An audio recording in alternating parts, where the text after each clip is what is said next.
Ya itu urusanmu, makanya saya panggil kamu agar kamu jelaskan ke masyarakatnya harus ditindak gitu loh. Selama ini kan tidak ditindak ini. Ini harus ditindak. Kita membuat undang-undang pencucian uang itu, undang-undang anti pencucian uang itu, agar yang begini-gini ditangkap. Gitu. Ini diselesaikan yang kecil, yang besar terus berkembang. Gitu loh yang makanya saya. Semakin memanas, Mahfud MD dan Sri Mulyani silang pendapat soal uang 300 triliun rupiah hilang. Kita juga punya data yang banyak tentang ini. Jangan merasa Anda sudah wajar gitu, tapi ini ada semua. Uang-uang yang dengan orang-orang dekat Anda, dengan perusahaan Anda dan seterusnya itu ya tidak diketahui kalau mau dilacak. Saudara masih ingat seorang koruptor besar itu? Hukum, lalu pengadilan menyebut masih ada 62 kasus. Geger soal transaksi mencurigakan di lingkungan Kemenke dengan nilai 300 triliun rupiah jadi sorotan publik. Bagaimana tidak menjadi sorotan? Jumlah uang yang sangat besar, sangat sayang sekali dengan para pejabat yang sangat zalim. Kalau para pejabat terus seperti itu, pantas saja kalau Indonesia selalu kritis. Geger soal transaksi mencurigakan di lingkungan Kemenke dengan nilai 300 triliun rupiah jadi sorotan publik, bahkan menjadi kekisruhan.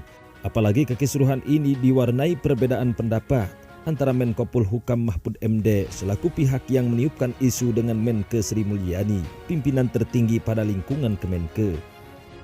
Bagaimana tidak memanas, Pak Mahfud MD ingin mengungkapkan kecurigaan transaksi 300 triliun rupiah yang melibatkan pegawai Kemenke, sementara Bu Sri Mulyani meragukan data itu. Artinya, dua pemikiran yang jauh untuk disatukan, yang satu ingin membongkar, di sisi lain Sri Mulyani meragukan data 300 triliun tersebut.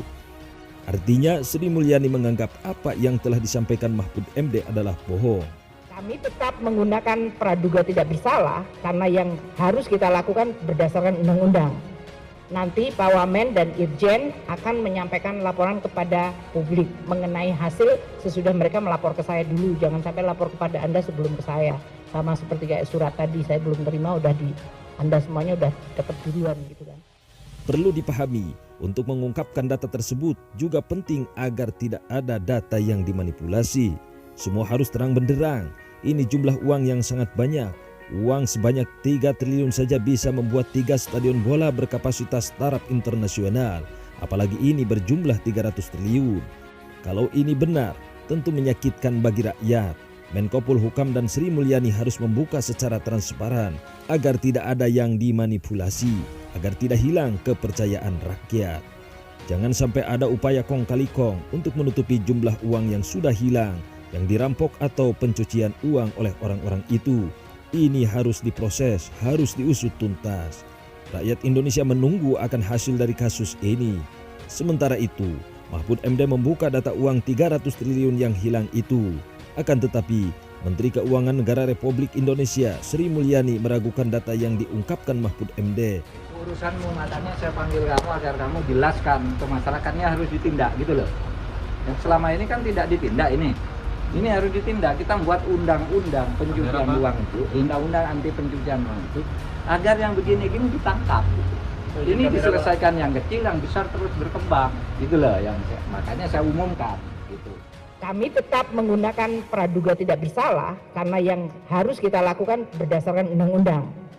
Jadi saya tegaskan 69 adalah data informasi dari Kementerian Keuangan dan sedang dilakukan investigasi lebih lanjut.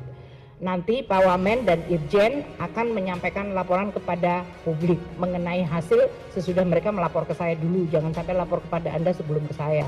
Sama seperti kayak surat tadi, saya belum terima, udah di Anda semuanya udah dapat duluan gitu kan. Lalu, apakah kasus ini akan terungkap sampai tuntas atau akan berhenti di tengah jalan dan dilupakan begitu saja? Saksikan kelanjutan dari kasus 300 triliun hilang dirampok oleh orang-orang yang tidak bertanggung jawab atau pencucian uang.